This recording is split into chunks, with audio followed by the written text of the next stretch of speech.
গুনার পরিবেশে আল্লাহ আমাদেরকে পাঠাইছেন। পৃথিবীটা পুরাটাই গুনার পরিবেশ। এই গুনার পরিবেশে আল্লাহ পাক আমাদের বাবা আদমকে জান্নাত থেকে পাঠাইয়ে দিয়েছেন, যাও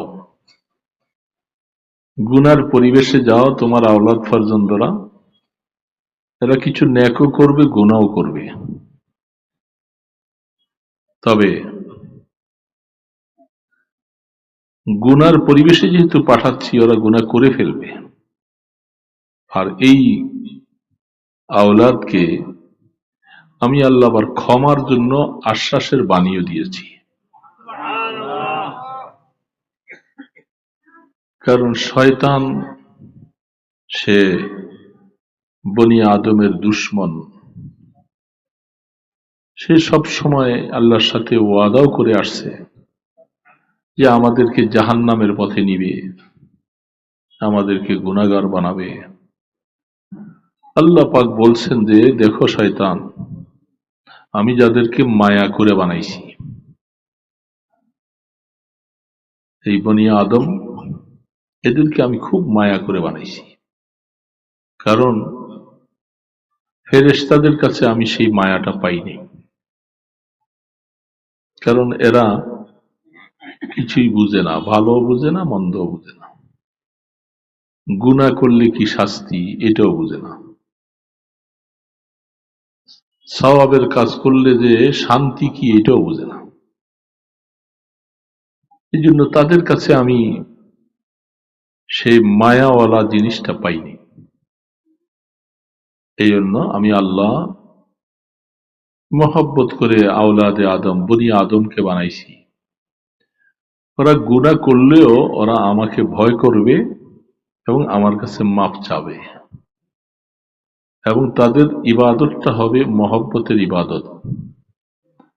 এই জন্য বনি আদম গুনার সাথে সম্পৃক্ত হইয়া এরা যখন আমার কাছে মাপ চায় আর চোখের পানি ছেড়ে দেয়, আমার আল্লাহ পাকের রহমতের দরিয়া জোশ মারে, আমি আল্লাহ তাদেরকে মাফ করে দিই।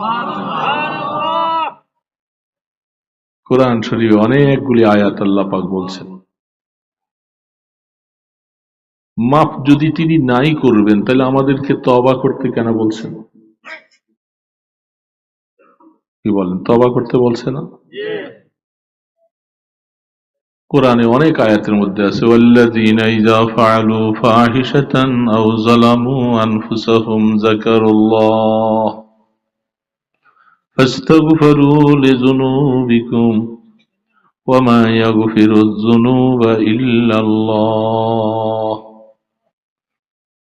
আল্লাহ পাক অন্য বিভিন্ন আয়াতে বলেছেন, এ আমার গোলামরা, তোরা আমার কাছে মাপ চা, তওবা করো। তওবাটা কোন আন্দাজে করবো? ওয়ালাম ইউসিররু আলা মা ফাআলু ওয়া হুম ইয়ালামুন। যখন তুমি তওবা করবা তখন তোমার দিলের হালাতটা যেন এমন হয় যে আল্লাহ, আসলে আমি ভুল করে ফেলছি, ইচ্ছা ছিল না তারপর করে ফেলছি। এখন আমি অনেক তালাশ করে দেখলাম তুমি ছাড়া মাফ করার মতো আরেকজন কেউ নাই। এই জন্য আমি তোমার কাছে বারবার ফরিয়াদ করতেছি, তুমি আমাকে মাফ করে দাও। আল্লাহ সুবহানাহু ওয়া তাআলা বলতেছেন, আমার একটা লকব আছে, ইন্নাহু কানা গফফারা। গফফার মুবালাগা, আমি বেশি বেশি করে মাফ করি। শুধু সামান্য নয়, আমার মাফ করা এটা আমার বৈশিষ্ট্য, আমার গুণ। যখনই কোনো বান্দা আমার কাছে মাফ চাবে, আমি আল্লাহ তাকে মাফ করে দিব, এটা আমার ওয়াদা। আরশে আজিমের মধ্যে আল্লাহর হাবিব যখন মিরাজে গেলেন, তখন আরশের গেটের মধ্যে রাসূল লেখা দেখছেন। প্রথমত একটা লেখা আছে কালেমায়ে তাইয়্যিবা, লা ইলাহা ইল্লাল্লাহ মুহাম্মাদুর রাসূল। পাশেই লেখা আছে আবদুন মুযনিবুন ওয়া রাব্বুন গফুর। আমার বান্দারা, এদের একটা লকব হলো এরা গুনাহ করে ফেলবে আর আমি রব তাদের গুনাহ মাফ করে দেব। এটা লিখে রাখছেন আল্লাহ। তিনি কত দয়ালু। বান্দার লকব এই মায়ার সংসারে এসে আমাদের চোখের গুনাহ, হাতের গুনাহ, বিভিন্ন অঙ্গ প্রত্যঙ্গে গুনাহ হয়ে যাবে। কারণ একটা মানুষ পানিতে ডুব দিছে আর ভিজবে না, এটা তো হতে পারে না। পানিতে নামলে ভিজবে। তা আমাদেরকে গুনার সাগরে আল্লাহ ছেড়ে দিছে, চতুর্দিকে শুধু গুনাহ আর গুনাহ, গুনার দাওয়াত। এর মধ্যে গুনাহ হয়ে যাবে। আল্লাহ পাক বলে, আমি এটা ভালো করে জানি তোমরা গুনাহ কিছু করবে, এটা দুনিয়ার অনেকেই চায়। সন্তান বাবাকে খুব ভয় করে, মায়াও করে। এই জন্য বাবার সাথে বেয়াদবি যেন না হয়। একটা ভুল হয়ে গেলে সে জানে যে বাবা আমাকে মাফ করে দিয়ে। এই জন্য আল্লাহ সুবহানাহু ওয়া তাআলা পুরা মুসলিম জাতিকে আশ্বস্ত করেছেন, বান্দা তোদের লকব তো মুজনিবুন, গুনাহ করনেওয়ালা, এটা তোদের লকব, তোদের টাইটেল। শেখ সাদি রহমতুল্লাহ আলাইহি, শেখ ফরিদউদ্দিন আত্তার রহমতুল্লাহ, তিনি বলছেন তার মুনাজাতের মধ্যে, ওলামায়ে কেরাম জানে সবাই, বেগুনাহ না গুজারতে বর্মা সাআতি, বা হুজুরি দিল না করদম তাআতি। আল্লাহ, গুনাহ ছাড়া আমার একটা সেকেন্ড সময় কাটে নাই। তো তার শিষ্যরা প্রশ্ন করে যে হযরত আপনি এত ইবাদত করেন, তাসবিহ, তাহলিল, জিকির, আজকার, নামাজ, রোজা, এরপরে আপনি বলতেছেন গুনাহ ছাড়া আপনার একটা সেকেন্ড কাটে নাই, এটা তো আমরা বুঝতে পারি না। কত ইবাদত না আপনি করতেছেন। হযরত বলতেছেন, তোমাদের এই প্রশ্নের জবাবটা আমার এই শেরের দ্বিতীয় অংশে আছে। আমি যে বলছি গুনাহ ছাড়া আমার হায়াত কাটে নাই, এটা আমার এই শেরের দ্বিতীয় অংশের জবাব আছে। কি অংশ? বেগুনাহ না গুজারতে বর্মা সাআতি, বা হুজুরি দিল না করদম তাআতি। আল্লাহ, তোমাকে হাজির নাজির জেনে তোমার সাথে মনটা সবসময় লাগাইয়া একটা সেজদাও দিতে পারিনি। কারণ দিলটা, 2 রাকাত নামাজ পড়তে দাঁড়াইছি, কত রকমের চিন্তা, শান্তিতে 2টা সেজদাও দিতে দেয়নি। ঠিক না? সেজদা দিতে যাইয়া দেখেন ও চাইতে আছে যে আমার মনটা সরাই। কারণ যেখানে আল্লাহ পাক হুজুরি কলবের সাথে, খাশিয়তের সাথে সেজদা দিতে বলছেন, কদ আফলাহাল মুমিনুন আল্লাযীনা হুম ফি সালাতিহিম খাশিউন। আল্লাহ পাক বলতেছে, বান্দা, মুমিনরা সফলতা অর্জন করেছে, মুমিনরা কামিয়াব হয়ে গেছে। কোন মুমিন? যে মুমিনের 6টা গুণ সামনে বলছেন। প্রথম নম্বর গুণটা হলো যে নামাজ পড়ার সময়, যেহেতু নামাজটা হলো মৌলিক ইবাদত, ঈমানের পরে আল্লাহর সাথে সম্পর্ক করার জন্য ইবাদত হলো নামাজ। আর এই নামাজটা পড়ার সময় আমার যে বান্দা আল্লাহ পাকের ভয় আর অন্তরে মহব্বত নিয়ে যে লোকটা নামাজ পড়ে, এটা হলো প্রথম গুণ। আল্লাযীনা হুম ফি সালাতিহিম খাশিউন। তাহলে আমি তো এরকম ভাবে নামাজ পড়তে পারি নাই। নামাজে দাঁড়াইলে কত ফিকির, কত চিন্তা, কি বাবার আসে না? এই জন্য শেখ ফরিদউদ্দিন আত্তার বলতেছেন, আল্লাহ, সেজদা তো জীবনে করলাম, কিন্তু তোমার কাছে কবুল করার মতো সেজদা তো আমি দিতে পারিনি একটু। কত বড় মানুষ। তারপরেও নৈরাশ নেই, নৈরাশী নেই। বরদারামুদ बंदे बगैर रेखता आब रोए खुद बायसिया रेखता। আল্লাহ, গোলাম তো তোমার, দুনিয়ার কেউ আমার মালিক না, তুমি একমাত্র আমার প্রভু, তুমি আমার মালিক, তুমি আমার রব, তুমি আমার আল্লাহ। আমি তো গোলাম হিসাবে দুনিয়াতে আইসা বিভিন্ন ধান্দার মধ্যে পড়ে তোমার দুয়ার থেকে কতবার চলে গেছি, কতবার আসছি, কতবার গেছি, চলে গেছি। গুনাহ করলেই তো চলে যাওয়া হয়, গুনাহ করে করে তোমার থেকে অনেক দূরে সরে গেছি। সে গোলাম আবার তোমার দুয়ারে ফিরে আসছি, বরদারামুদ বন্দায়ে বেগে রেখতা আব রোয়ে খুদ বাইসিয়া রেখতা মগফিরাত দারা দুমি দাজ লুৎফে তো मगफिरत दारा दुमी दज लुत्फे तो जाके खुद फरमोदे ला तकन तू। আল্লাহ, তুমি তো আশ্বাস দিছো, লা তাকনাতু মির রাহমাতিল্লাহ। এই আয়াত তো তোমার কোরআনের, দুনিয়ার কোন মানুষ বানায় নাই। তোমার রহমত থেকে নৈরাশ যেন না হয়ে যায়। গুনাহ করে করে বরবাদ হয়ে গেছি, জাহান্নামের কিনারে চলে গেছি, তবে আশা ছাড়ি দিই নেই। আমার আশা তুমি আমাকে মাফ করে দিবা। আশা আছে না বাবা?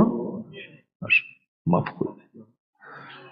আল্লাহ পাকের কাছে মাফ চাইতে হবে, আর মনে আশাও থাকবে। কারণ বাবা, মাফ যদি করাইতে না পারি, অবস্থা তো খারাপ হবে।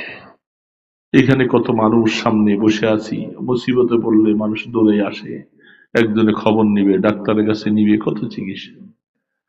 ময়দানে হাসরে মুসিবতে পড়ে গেলে সেইখানে তো আমার জন্য কেউ নাই।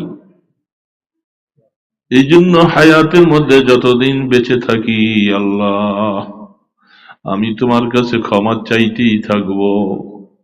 আমাকে গুনাহ মাফ না করাইয়া তুমি মৌতের ডাক দিও না।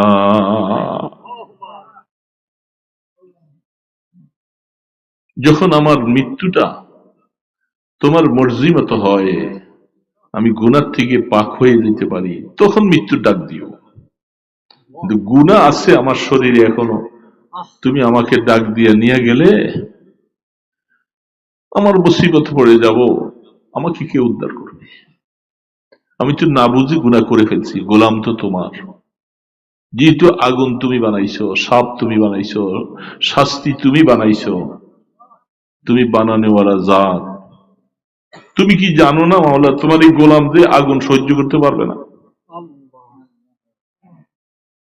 এই গোলামের যে সে ক্ষমতা নাই, এটাও তো তুমি জানো। কি বাবা, জানে না মাওলায়? আমার এই গোলামটা যে শাস্তি ভোগ করতে পারবে না, সহ্য করতে পারবে না, এটা তুমি জানো। যদি আমরা তোমার অবাধ্য না, আমরা তোমাকে চাই। কাফের মুশরিক বেঈমান যারা, তারা তোমার অবাধ্য, তারা তোমাকে আল্লাহ স্বীকার করে না। আমরা মুসলমানের তো আল্লাহ, তোমার আল্লাহকে স্বীকার করেছি তোমাকে, আমরা সেজদা দেই, তোমাকে মাওলা বলে ডাকি। তো তুমি জানো যে আমার এই গোলামরা, এরা আগুন সহ্য করতে পারবে না। তো আমাদেরকে তুমি আগুনে জ্বালাইলে আমরা কেমনে সহ্য করবো?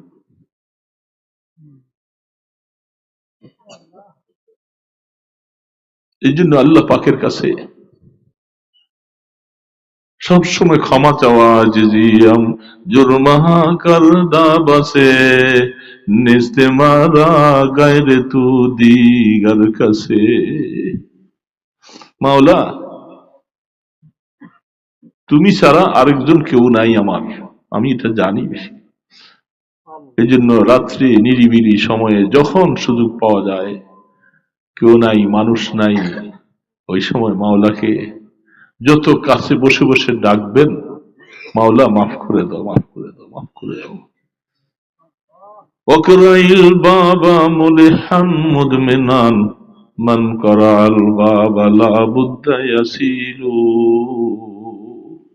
যে বাবা, কারো দরজার মধ্যে যায় যদি আপনি দরজাটা খটখট করেন,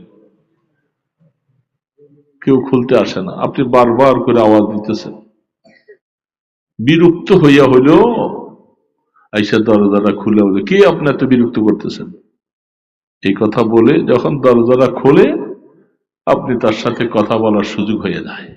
সে ইচ্ছাই হোক আর অনিচ্ছাই হোক দরজা তো খুলছে। ঠিক আল্লাহ পাকের রহমতের দুয়ারের মধ্যে সবসময় ধর্ণা দিতে থাকলে, মাপ চাইতে থাকলে, একদিন, দুদিন, 3 দিন, 4 দিন, সারা জীবনে যতবার মাওলার রহমতের দুয়ারের মধ্যে খটখট করে আওয়াজ দিতে থাকবো, মাওলা যদি রাগ করেও যদি একবার দরজাটা খুলে দেয়, আমার বেড়া পার হয়ে যাবে।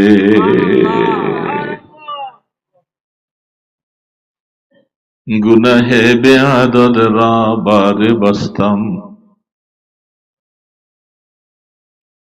গুনাহে বেআদত রাবারে বস্তম, হাজারা বারে তওবা শিকস্তম। কতবার তওবা করেছি, কতবার তওবা ভাঙছি, বেহিসাব গুনাহ আমল নামায়। মাওলা ডাক দিবা, নিয়ত যাইবা, নিয়ত যাইবা, যাইতেই হবে। কবরে নিয়ে যদি শাস্তি দাও মাওলা, কি হবে? ছেলে নাই, মেয়ে নাই, বন্ধু নাই, বান্ধব নাই, আত্মীয় নাই, স্বজন নাই, এতিমের মতো কবরে রেখে দিয়ে আসবে। এই সময় তুমিও যদি মারো, এই গোলামটার কি লিগে বানাইছিল, কেন বানাইছো?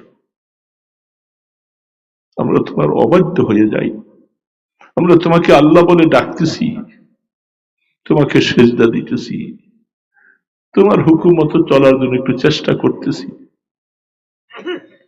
এই জন্য আল্লাহ পাকের কাছে বারবার আল্লাহ বলছেন, ইস্তাগফিরু রাব্বাকুম ইন্নাহু কানা গফফারা। এই গোলাম, তুই তোর রবের কাছে মাপ চা, মাপ চা, আমি আল্লাহ তোরে মাফ করে দিব। আল্লাহ তুমি তো ওয়াদা কোনোদিন বরখেলাফ করো না, আল্লাহ কোনোদিন ওয়াদা বরখেলাফ। এই জন্য গোলামকে বলছে, তুই মাপ চা, আমি মাফ করে দিব। এখন আমার কাজ হলো মাপ চাওয়া। কেমনে মাপ চাইলে মাফ করানো যাবে, এটা আরেকজনে শিখাই দেওয়া দরকার নাই। যাকে আল্লাহ যে ভাষা দিছে, যে অবস্থা দিছে, সেই অবস্থায় সে মাওলাকে ডাকবে। মাওলা বলে, আমি সবার ভাষা বুঝি, তবে দিলটাকে খুব ছোট করে তুই নরম করে আমার কাছে চাইবি। অহংকারী হইস না, অহংকারী হইস না, সবসময় নত স্বীকার করা, ছোট হয়ে যা, ছোট হয়ে যা, হয়ে মাপ চা। আমি বহু মানুষকে মাফ করছি, আমাদেরকে মাফ করে দিলে আল্লাহর কি অসুবিধা আছে? কত মানুষকে মাফ করেছে, কত মানুষকে মাফ করেছে। হাদিস শরীফ, কোরআন শরীফ খুললে দেখা যায় মাফের। আল্লাহু আকবার, আল্লাহ। বুখারী শরীফের কিতাবুল জিহাদের 11 পারার মাঝামাঝি হাদিসটুকু এখন এই মাত্র মনে পড়ছে, 1 মিনিট আগেও মনে নেই। এই এখন 1 সেকেন্ডের ভিতরে এই হাদিসটার মজমুনটা দিলে আসছে। এটা আল্লাহ পাকের তরফ থেকে, ইচ্ছা করে কোনো কথা বলা যায় না। যখন মাওলা বলাইতে চায়, মজমা যখন যে হালাত চায়, আল্লাহ জবানে ওই কথা বলান। যে কথাটা আপনারা শতবার শুনছেন, আমরাও জীবনে বহু শুনছি, কিন্তু হাদিস শরীফ ছাত্রদেরকে পড়াইতে বসলে তখন এই হাদিসটা যখন সামনে আসে, তখন তার মজমুনটার খেয়াল পড়ে, যাহা, এটা আল্লাহর হাবিব ইরশাদ ফরমান বুখারী শরীফের মধ্যে, বুখারী আলাইহির রহমা, যে একটা মানুষ আপনারা বহু শুনছেন, কি যে সে 99 মানুষ খুন করছে, শুনছেন না? এই মজমুনটা খেয়াল পড়ছে, এটা হাদিস শরীফের মধ্যে কি লিখছেন মুহাদ্দিসিন কেরাম, হাফিজে হাদিস ইবনে হাজার আসকালানী রহমতুল্লাহ আলাইহি, বহুত উচ্চা পায়ার মানুষ, বহুত উচ্চা পায়ার আলেম। এই লোকটা, আমার প্রশ্ন, সে 100 জন মানুষ, 99 জন মানুষ খুন করার পরে এখন সে কেন এবার ওই পাদ্রীর কাছে গেল? একজন মানুষ খুন করলে তো সে জাহান্নামী হয়ে যায়, মারতে মারতে 99 জন মারল। এখন তার অনুভূতি আসছে যে হায়, আমি তো কেমন শুরু করলাম। তখন কোন আহলুল্লাহর কাছে, একজন আল্লাহওয়ালার কাছে গেছে, সে পাদ্রী ওই জমানার। আর সে বলল যে অসুল অনুযায়ী, ভিত্তি অনুযায়ী তো একজন মানুষকে খুন করলেই তো সে জাহান্নামী হয়, আর তুমি 99 জন, তোমার মাপের কোনো ব্যবস্থা তো আমি দেখি না। এটা বিশাল একটা ব্যাপার, তোমার মাপের কোনো ক্ষমা আমি দেখি না। তারও শেষ করলো যে আমার যদি মাপের ব্যবস্থা, তাহলে সে মাপের প্রতি কত আগ্রহ। ভুল তো করছি, এখন তার মাপের প্রতি আগ্রহ হলো যে আমার যদি ক্ষমার ব্যবস্থা না থাকে তো তোমার থাকার দরকার কি, তারও মেরে ফেলবো। মজমুনটা হাদিসের মধ্যে আল্লাহ রসুল কিভাবে বলতেছেন। সেই সময় কোন একজন মানুষ, কোন একজন বুঝমান মানুষ বলছে যে ভাই, তুমি যখন ক্ষমায় চাইতেছ, তুমি ওই দূরের গ্রামে একজন আল্লাহওয়ালা মানুষ আছে, সেখানে ওই ধর্মের মধ্যে পাদ্রী আছে, তুমি সেখানে যাও, আমার মনে হয় তার কাছে গেলে একটা ব্যবস্থা পাইবা। তাহলে সে সেই দিকে দৌড়াইতেছে কি আশায়? কি আশায়? এটা এটা বোঝার বিষয় যে মাপ পাওয়ার আশায় এই বেচারারও খুন করছে, আবার সেই দিকে দৌড়াইতেও আছে মাপ পাওয়ার আশায়। আল্লাহ পাকের মর্জি, তার হায়াত যে সে পর্যন্ত যাইতে থাকবে না, এটা সেও জানে না, ওই পাদ্রীও জানে না। রাস্তায় যে তার মৃত্যু হয়ে যাবে, এটা তো কেউ জানে না। দেখেন, রাস্তার মধ্যে গেল, আজরাইল আলাইহিস সালাম হাজির। একটা কদম বাড়ার ক্ষমতাও নাই, পিছনে আসার ক্ষমতা নাই। সে তো যাইতেছিল তওবার দিকে, দৌড়াইতেছে পাগলের মতো, গুনাহ মাফ করাই। ভুল করছি আমি, এখন দৌড়াইছি, ওইখানে গেলাম, সেইখানেও নাই, এখন ওই দিকে আমাকে ইশারা করে দেখাইছে যাও। মুহাদ্দিসিনে কেরাম এই হাদিসের প্রত্যেকটা শব্দের মজমুনের উপরে তারা অনেক কিছু লিখছেন। এই যে এই লোকটা সেদিকে দৌড়াইতেছে, এটাও দেখতে হবে যে তার ভিতরে তওবার ইসফিহা কত ভাগ, ক্ষমা পাওয়ার আগ্রহটা কত ভাগ। 2 নম্বরে, যে কোনো একজন আহলুল্লাহর কাছে, একজন আল্লাহওয়ালার কাছে দৌড়াইতেছে, এটা বোঝার বিষয়। 3 নম্বর, যে জমিনের দিকে দৌড়াইতেছে, ওই জমিনটাও মোবারক, অত্যন্ত মোতাবারক একটা জমিন, পবিত্র জমিনের দিকে যে দৌড়াইতেছে, সেই জমিনটাও ছিল পাক। অনেক সময় তওবার জন্য কিছু জমিনও আছে খাস, সেখানে যেমন বাইতুল্লাহ ঘরের কাছে গেলে গুনাহ মাফ হয়ে যায়। কোন আহলুল্লাহ, কোন আল্লাহওয়ালার কাছে বসে বসে, সেখানে বসে যদি তুমি আল্লাহর কাছে মাফ চাও, ওই দরবারের উসিলা, ওই ব্যক্তির উসিলা আল্লাহ মাফ করে দেয়। এই জন্য আল্লাহর বান্দা যখন দৌড়াইতেছিল, বাস আজরাইল ইসলাম সামনে হাজির হয়ে গেল, রূহটা উঠাই নিয়ে গেছে। সেও জানে না আমি এখানে মৃত্যুবরণ করব, মওত তো হয়ে গেল। হাদিস শরীফের মধ্যে আসছে, তানাজাল মালাইকাতুর রাহমা ওয়াল আযাব, ফেরেশতা আমাদের 2 কাঁধে যে ফেরেশতা আছে, এই ফেরেশতা, আহা, বহুত বড় হিকমতের কথা।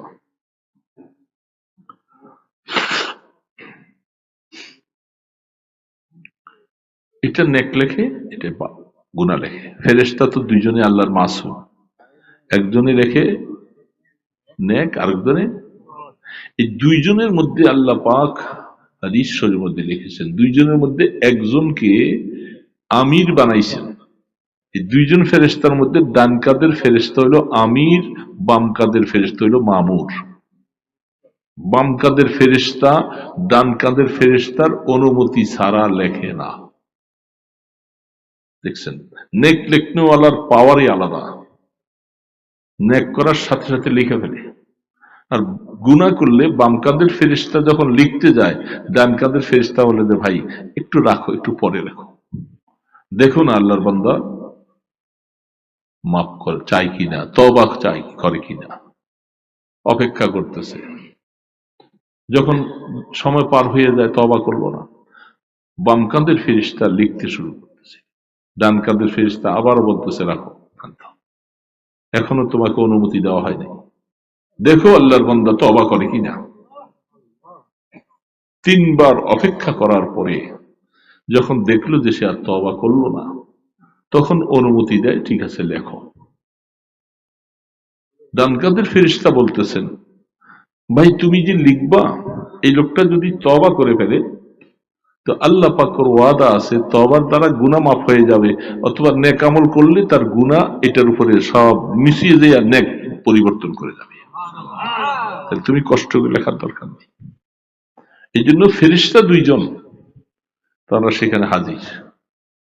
একজন বলতেছেন এই লোকটা জীবনে বহু পাপ করছে, আল্লাহ পাকের সিদ্ধান্ত অনুযায়ী এই পাপিষ্ট ব্যক্তির রূহটা সিজ্জিনের মধ্যে নিয়ে যেতে হবে, শক্ত জমিনের নিচে জাহান্নামে যেতে হবে।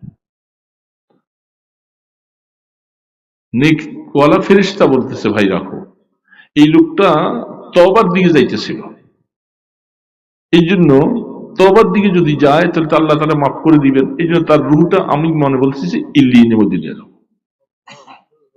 দুই ফেরেশতার মধ্যে কথা কাটাকাটি চলছে। সমস্ত কথা মুহাম্মদ রাসূলুল্লাহ সাল্লাল্লাহু আলাইহি ওয়াসাল্লাম তিনি বুঝে শুনে বলতেছেন। ফেরেশতা দুইজন, আল্লাহ পাক সব দেখতেছেন। আহা, আমার আল্লাহ কত বড় মেহেরবান। সব জানার পরে বলে তোমরা দুইজনে ঝগড়া করার দরকার নেই। ফেরেশতাদের মধ্যে ঝগড়া মানে হলো আপোষে কথা কাটাকাটি করতেছে। আল্লাহ পাক বলে যে একটা কাজ করো, কথা কাটাকাটি দরকার নাই, আমি একটা সিদ্ধান্ত তোমাদেরকে দিব।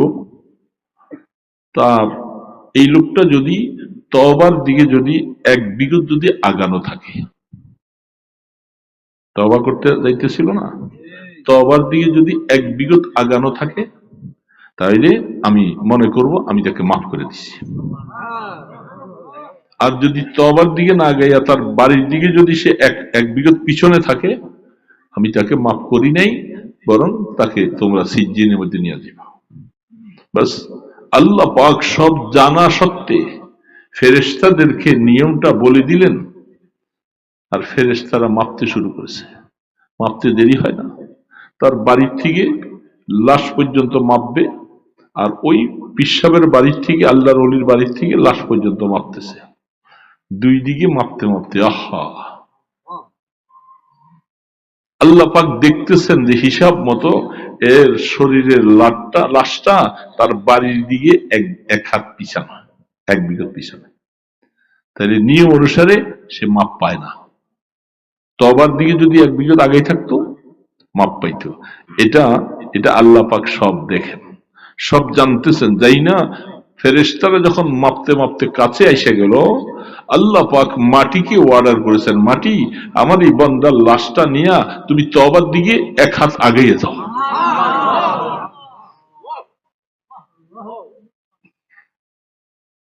কি আজীব কথা, এক হাত আগিয়ে যাও। জমিন ফেরেশতারও টের পায় নাই, কেউ টের পায় নাই।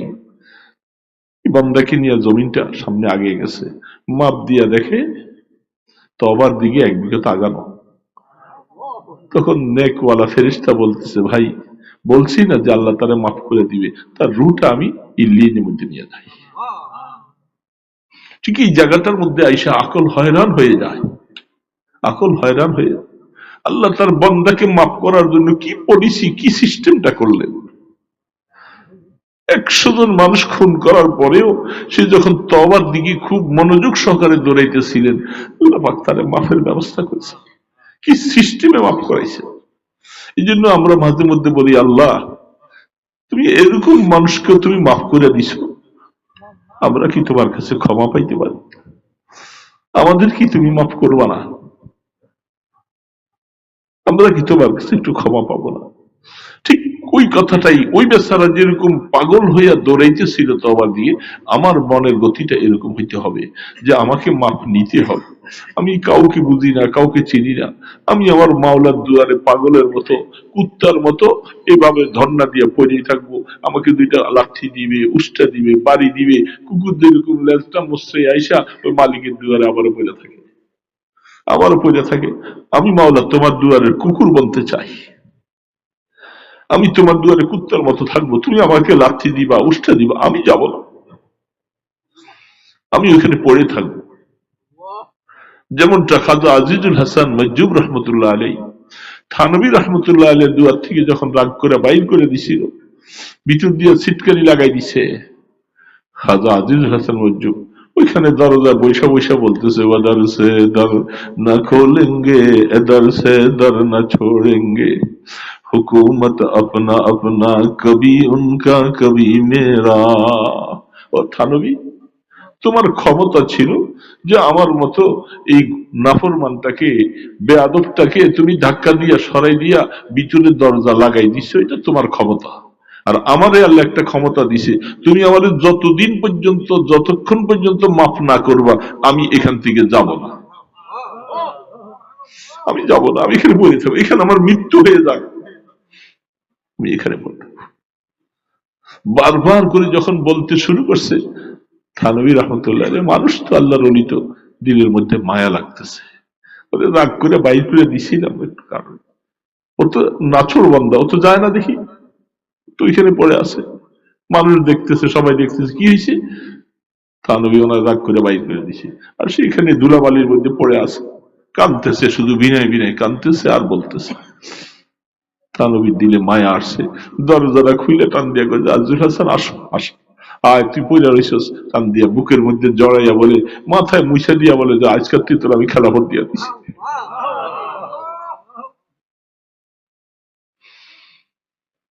मैं आपके पास कुछ नहीं लेने के लिए आया हूँ, मिटा दीजिए मैं मिटने ही को आया हूँ।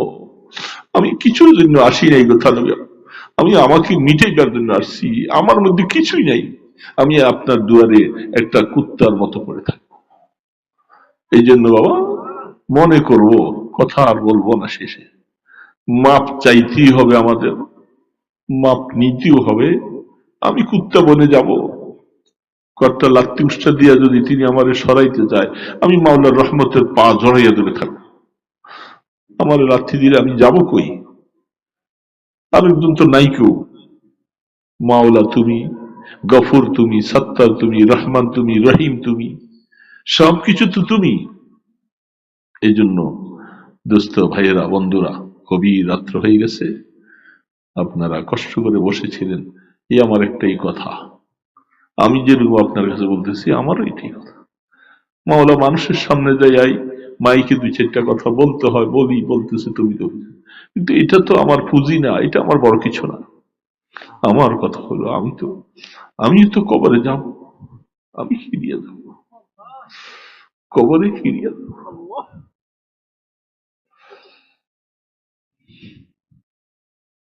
এই জন্য দোস্ত,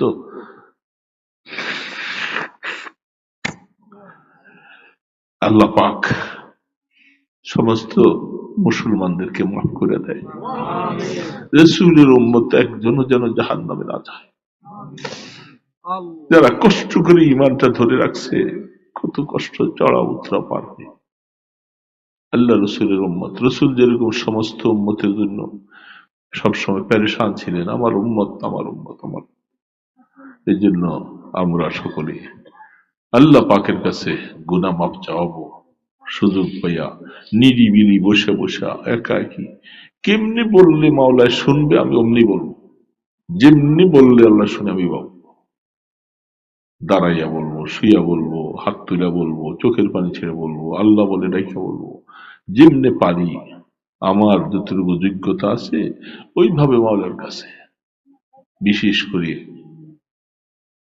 রাত্রের শেষের অংশে কেউ থাকে না, সব বন্ধ, ওই সময় নিরিবিলি উঠে আল্লাহর কাছে হাত তুললে আল্লাহ পাকের মায়া লাগে, খালিয়াতে ফিরায় না, খালিয়াতে ফিরায় না। এই জন্য চেষ্টা করব, মুরব্বীরা মাদ্রাসার জন্য দোয়া করব। মাদ্রাসা উসিলা আজকে মাহফিল, এই সফর করে আসছি, উসিলা তো মাদ্রাসা, আল্লাহ এটাকে যেন কবুল করেন। আমরা সবসময় দেব সারা বাংলাদেশে ছোট বড় সমস্ত কওমি মাদ্রাসাগুলি আসলে আমরা অনেক কষ্টে, এই ব্যস্ততা, এই যে আমি অবস্থা, আমাদের আজকে মাদ্রাসা পরীক্ষা হয়ে গেছে, ছাত্ররা চলে যাবে, সন্ধ্যার পরে এদেরকে ইখতিতামি জলসা করে তারপরে বিদায় দেওয়ার কথা। তো আমি তো চলে আসবো এইদিকে, এই জন্য জোহরের পরেই তাদেরকে নিয়ে বসে কিছু দোয়া করে আসাদে কেরামদের সাথে কথা বলে এদিকে রওনা দিছি। তো ছাত্রদের জন্য খুব মায়া যে একটা বৎসর এরা এদেরকে সেই মুরগির ডানার মতো হাতে রেখে রেখে তাদেরকে পালছি। এখন 1 বছর শেষ হলো, ছাত্ররা বাড়ি চলে যাবে, মাদ্রাসা এখন খালি খালি দেখা যায়, ভালো লাগে না। ছাত্ররা থাকতে যে ভালো লাগছে, এখন ওরা বাড়ি চলে যাবে, ভালো লাগে না। এই জন্য তাদেরকে নিয়ে শেষ জলসাটা করে আসছি। দাওরে হাদিসের যারা এরা পরীক্ষা দিবে, উলুমে হাদিসের 2য় বর্ষের ছাত্র এরা চলে যাবে, 2 বছর শেষ হয়ে গেল। একটা বিভাগের 2য় বর্ষ হলো, এদেরও পড়া শেষ, এরা চলে যাবে। তো এইভাবে তালিবে ইলমগুলোর সাথে, ওদের সাথে বসলে চললে নামাজ পড়লে যে একটা মজা স্বাদ লাগে, এরা এখন চলে যাবে, মা বাবার বুক খালি করে আসছে, আবার মা বাবার কাছে যাবে। তো এই আপনাদের মাদ্রাসা, এখানে এই যে তালিবে ইলম, এদেরকে মায়া করবেন, এরা মায়া করবে, এরা মায়া পাওয়ার যোগ্য, এরা কষ্ট করে এলিম শিখতেছে, তাদের এলিমের ব্যবস্থা করে দেন যতটুকু পারেন। দেখবেন যে মদিনাওয়ালা আপনাকে মহব্বত করবে, আল্লাহ আপনাকে মহব্বত করবে। কারণ এই এলিম দুনিয়াতে না থাকলে দিন থাকবে না। এই জন্য এলিম শিখার এই মাদ্রাসাগুলি, মার্কাজগুলি, এগুলোকে খুব মায়ার নজরে দেখবে সবসময়। ইনশাআল্লাহ দেখবেন যে আপনি আল্লাহ পাকের কাছে মায়ার পাত্র হবেন। আল্লাহ সুবহানাহু ওয়া তাআলা সমস্ত কওমি মাদ্রাসাগুলি যেন কবুল করেন। আস্তাগফিরুল্লাহাল্লাযী লা ইলাহা ইল্লা হুয়াল হাইয়ুল কাইয়্যুম। আস্তাগফিরুল্লাহাল্লাযী লা ইলাহা ইল্লা হুয়াল হাইয়ুল কাইয়্যুম। আস্তাগফিরুল্লাহাল্লাযী লা ইলাহা ইল্লা হুয়াল হাইয়ুল কাইয়্যুম। ছোট ভাই অসুস্থ, হাসপাতালে আছে, শারীরিক এদের অবস্থা। লা হাওলা ওয়ালা কুওয়াতা ইল্লা বিল্লাহ, লা হাওলা ওয়ালা কুওয়াতা ইল্লা বিল্লাহ, লা হাওলা ওয়ালা কুওয়াতা ইল্লা বিল্লাহিল আলিয়্যিল আযীম। আল্লাহুম্মা সাল্লি আলা মুহাম্মাদিন ওয়া আলিহি ওয়া আসহাবিহি ওয়া বারিক ওয়া সাল্লিম। আল্লাহুম্মা সাল্লি আলা মুহাম্মাদিন ওয়া আলা আলিহি ওয়া আসহাবিহি ওয়া বারিক ওয়া সাল্লিম। আলহামদুলিল্লাহি রাব্বিল আলামিন, আলহামদুলিল্লাহি রাব্বিল আলামিন, আলহামদুলিল্লাহি রাব্বিল আলামিন। الصلاة والسلام على أشرف الأنبياء والمرسلين، الصلاة والسلام على أشرف الأنبياء والمرسلين. يا حي يا قيوم برحمتك نستغيث، يا حي يا قيوم برحمتك نستغيث. আয় আল্লাহ, রাত্র গভীর হয়ে গেছে বাবা, আল্লাহ একটু তাকাইয়া দেখো। আল্লাহ, আমরা গুনাহ করেছি বাবা, তোমাকে নারাজ করে ফেলছি। আল্লাহ, আমরা তো কবরের যাত্রী সবাই বাউলা, ডাক কখন দিবা, চলে যাও। যাওয়ার জন্য কোনো সামান তৈরি করতে পারিনি, খালি হাতে রওনা দিয়েছি বাউলা। বাউলা, আমাদের সাথে রাগ করো না বাউলা, আমাদেরকে শাস্তি দিও না, আমরা তো আগুনে জ্বলার শক্তি নাই বাউলা। আল্লাহ, এই কপালটা দিয়ে তোমাকে সেজদা দিয়েছি আল্লাহ, এই চোখে দিয়ে 2 ফোঁটা পানি বের হয়েছে, তোমাকে আল্লাহ বলে বলে ডাকছি বাউলা। চেহারার মধ্যে আগুন কেমনে জ্বালাই বাবা, তোমার কি একটু মায়া লাগবে না মাওলা? মাওলা একটু মায়া কি লাগবে না মাওলা? আল্লাহ আমাদেরকে মাইরো না মাওলা, আমরা তোমার কাছে চলেই যাবো মাওলা। তুমি আমাদের জন্য একটু রহমতের হাত বাড়াইয়া দিও আল্লাহ। এ মাওলা, গুনাহ থাকা অবস্থায় মৌতের ডাক দিও না আল্লাহ, মৌতের ডাক দিও না মাওলা। আল্লাহ গুনাহ মাফ করাই আমাদেরকে নিও আল্লাহ। কবরে নিয়ে একটু শান্তির কবর বানাইও, এতিমের মতো পড়ে থাকবো, কত হাজার বছর চলে যাবে। আল্লাহ একটু মায়া কইরো মাওলা, তুমি লাথি দিয়ে আমাদেরকে সরাই দিও না আল্লাহ। আমরা তোমার রহমতের দুয়ারের কুত্তা হয়ে থাকতে চাই আল্লাহ, কুত্তার মতো থাকবো বলে আল্লাহ আমাদের একটু আদর করো আল্লাহ। আমাদের মা বাবাকে মাফ করে দাও, আমাদের আব্বা আম্মা কবরে চলে গেছেন বাবা আল্লাহ, কি অবস্থায় আছে জানি না বাবা। আল্লাহ আব্বা আম্মাকে মাফ করে দাও, যারা এত কষ্ট করে আমাদেরকে মানুষ বানাইছিল আল্লাহ।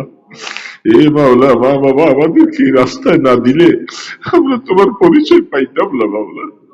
আল্লাহ মা বাবা নিজেরা কষ্ট করেও ছেলেকে আলেম বানাবার জন্য ঘর থেকে বাইর করেছে, নিজের কলিজার টুকরা সন্তানকে মাদ্রাসায় দিচ্ছে আল্লাহ। সেই মা বাবার উসিলায় আছে তোমার কাছে হাত তোলা শিখেছে আল্লাহ। আমাদের মা বাবাকে মাফ করে দাও আব্বা আমার কবরকে রহমতের কবর বানাও আল্লাহ। কিয়ামতের ময়দানে আব্বা আম্মাকে নিয়ে একসাথে জান্নাতের বাসিন্দা বানাইও। এ মাওলা, পিতা পুত্রের মধ্যে বিচ্ছেদ করাই দিও না। তারা যেমন ভাবে আমাদেরকে মায়া করেছে, আমরাও জান্নাতে যে মা বাবাকে মায়া করতে পারি তৌফিক দিও। যারা মা বাবা বাঁচে আছে এদের গুনাহ মাফ করে দাও আল্লাহ, তাদেরকেও খেদমত করার তৌফিক দাও। এ মাওলা, আমাদের ছেলে মেয়ে, আমাদের বিবি বাচ্চা সবাইকে তুমি মাফ করে দাও আল্লাহ। তারা আমাদের সন্তান, আমরা তাদের জন্য দোয়া করে যাই, তাদেরকে নেক হায়াত দিও আল্লাহ, দিনদার বানাইয়া দিও আল্লাহ। তোমার অলি বুজুর্গ বানাইয়া দিও আল্লাহ, আল্লাহ তোমার অলি বুজুর্গ বানাইয়া দিও। আমাদের বংশের মধ্যে আলেম হাফেজ বানাইও আল্লাহ। আল্লাহ জানাজা যেন আলেম ছেলেরা দিতে পারে তৌফিক দিও। মৌতের বিছানায় শুয়ে গেলে আল্লাহ সূরা ইয়াসিন পড়ার মতো সন্তান বানাইয়া দাও। বংশের মধ্যে আল্লাহ হাফেজে কোরআন বানাও, আলেম বানাও আল্লাহ, তোমার অলি বুজুর্গ বানাও আল্লাহ। অনেকে অসুস্থ আছে, দোয়া চেয়েছে আল্লাহ, সুস্থতার হায়াত দান করো, আফিয়াত দান করো মাওলা। আল্লাহ অসুস্থ হয়ে পড়লে তোমাকে ডাকতেও তো পারি রে মাওলা। আল্লাহ আমাদেরকে জটিল কঠিন রোগে আক্রান্ত করে দিও না মাওলা। আল্লাহ আমরা আপনার কাছে রহমত ভিক্ষা চাই আল্লাহ। এ মাওলা, মৌত পর্যন্ত আপনার ঘরে হাজিরা দেওয়ার তৌফিক দিয়েন। মসজিদের সাথে আমাদের সম্পর্ক মহব্বত লাগাইয়া দাও আয় আল্লাহ। আয় আল্লাহ, আল্লাহ যারা বিভিন্ন সমস্যায় আছে আল্লাহ, তাদের সমস্যাকে দূর করে দিও আল্লাহ, মুশকিলকে আসান করে দিও আল্লাহ। এই মাদ্রাসা কবুল করো আল্লাহ, ছাত্র উস্তাদ সবাইকে কবুল করো, এলাকার মুসলমানদেরকে কবুল করো, যারা মাদ্রাসাকে মহব্বত করে সবাইকে কবুল করো। সারা বাংলাদেশে সমস্ত কওমি মাদ্রাসা ছোট বড় সবগুলাকে কবুল করো আল্লাহ। রহমতের চাদর দিয়া ঢাইকা রাখো আল্লাহ, কোন ফিতনার মধ্যে মুসিবতের মধ্যে ফালাইয়েন না আয় আল্লাহ। মুসাফির তোমার কাছে হাত তুলেছি, মাহে রমজান আসতেছে আল্লাহ, আমাদেরকে সুস্থতার হায়াত দাও, রমজান মাস পর্যন্ত হায়াতে বরকত দিয়া দাও আয় আল্লাহ। রোজা রাখার মতো তৌফিক দান করেন আয় আল্লাহ।